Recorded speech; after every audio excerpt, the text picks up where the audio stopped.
A presentation on decision making and problem solving by Darren Knight.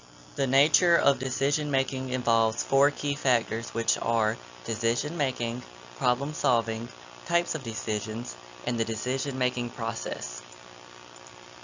The two types of decisions are programmed and non-programmed. A programmed decision recurs enough to use the decision rule, which is a tool that uses the characteristics of the situation to help the decision maker choose an alternative. Other aspects include being highly structured, Information about clear decision goals, outcomes already varies having and ranges from complete procedure established, and the sources being defined. These conditions A create non-programmed risk, meaning the decision decision maker reoccurs problem may be solving able to estimate due the to probability infrequent reoccurrences, of outcome being poorly occurrence. structured, and the goals being vague. The rational approach to decision making is a systematic step-by-step process. The first step is stating the goal for the situation. Next, the decision maker must identify the problem by gathering information that bears on the goal. The third step is determining if the decision is programmed or non-programmed. The fourth step is generating possible solutions to the problem.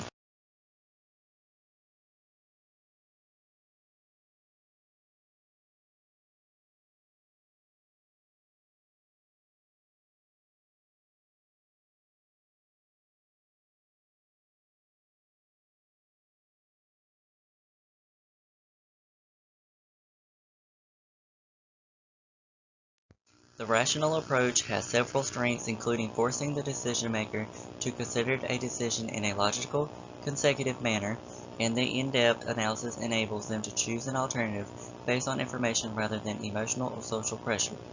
The unrealistic assumptions and the limited information about the alternatives are weaknesses because it is unlikely that the decision makers will know all possible outcomes of each alternative.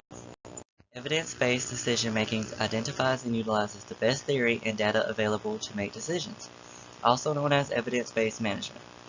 The use of 5 basic principles, which include facing hard facts and building a culture encouraging truth, being committed to fact-based decision-making, encouraging experimentation and learning by doing, looking for risk and drawbacks and recommendations, and avoiding basing decisions on untested but strongly held beliefs are encouraged. The administrative model argues that managers use bounded rationality, rules of thumb, sub-optimizing, and satisficing in making decisions. Utilizing procedures and rules of thumb reduces uncertainty, while sub-optimizing means accepting less than best possible outcomes, and satisficing is finding a solution that meets the minimum requirements. There are several behavioral forces involved in the behavioral approach. A major element of political forces is coalition, which is an informal alliance of individuals or groups formed to achieve a common goal. Intuition is an innate belief about something without conscious consideration. Escalation of commitment occurs when a decision maker stays with a decision even when it appears wrong. Risk propensity is the extent to which a decision maker is willing to gamble. Ethics is a person's belief about what constitutes right and wrong behavior. The prospect theory argues that when decisions are made under a condition of risk, the person is more motivated to avoid losses rather than seek gains. The integrated approach combines the analytic framework of the rational approach with the moderating influence of the behavioral approach.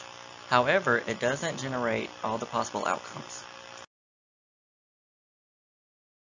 Group polarization occurs when the average of the group members' post-discussion attitudes tends to more extreme than average. Groupthink is a thinking mode that occurs when the group members are deeply involved and want to avoid animosity. Their motivation to appraise alternative course of action.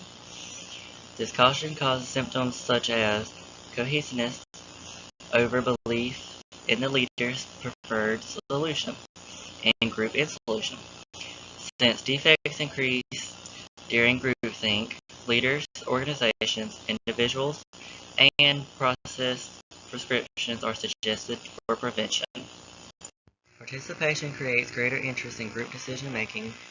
Techniques used to improve the generation of alternatives are group problem solving, brainstorming, which is generating ideas, the nominal group technique, meaning group members follow a generate, discuss, vote cycle, and the Delphi technique, which involves systematically gathering judgments of experts. Creativity is a person's ability to generate new ideas or conceive new perspectives on existing ideas. Attributes of a creative individual fall into three categories: background experience, personal traits, and cognitive abilities. The creative process begins with preparation, including education and formal training. The second stage involves incubation, which is letting ideas develop and mature. The next stage is insight, when all incubated ideas come together to produce a breakthrough. The final stage is verification, in which the truthfulness of the insight is determined.